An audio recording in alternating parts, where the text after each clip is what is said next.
ఎక్కడి నుంచి వచ్చారమ్మా మీరు? నేను మిర్యాలగూడ నుంచి వచ్చాను. Meena institute of Indian technology for women's college నుంచి వచ్చాను. సో మీరు జాబ్ సెలెక్ట్ అయ్యారా? జాబ్ సెలెక్ట్ అయ్యాను. బీటెక్ ఫైనల్ ఇయర్ చదువుతున్నా ఇప్పుడు. సో ఆఫ్కేట్ అనే కంపెనీ నుంచి జాబ్ ఆఫ్ లెటర్ వచ్చింది.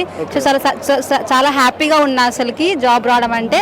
మామూలుగా బీటెక్ ఫైనల్ ఇయర్ చదువుతున్నప్పుడు ఆఫ్ లెటర్ రావడం చాలా లక్కీగా ఫీల్ అవుతున్నా అసలుకి. ఇంకా ఉత్తమ్ కుమార్ రెడ్డి సార్ గారు మాకు ఈ ఆపర్చునిటీ అంటే ఇన్ని ఫెసిలిటీస్ బాగా ప్రొవైడ్ చేసిరు అసలుకి. చాలా థ్యాంక్ యూ సార్కి అసలుకి. సో ఎట్లా ఉంది మంత్రి ఉత్తమ్ కుమార్ రెడ్డి గారు ఇలాంటి ఇంత ఒక భారీ జాబ్ మేళా నిర్వహించడం అనేది మీకు ఎలా అనిపిస్తుంది?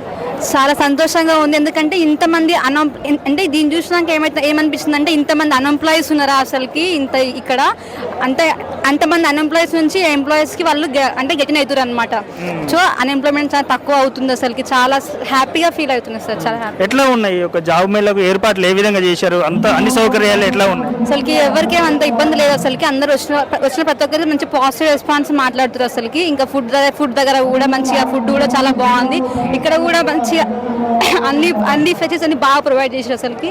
బాగుంది. Okay, all the best.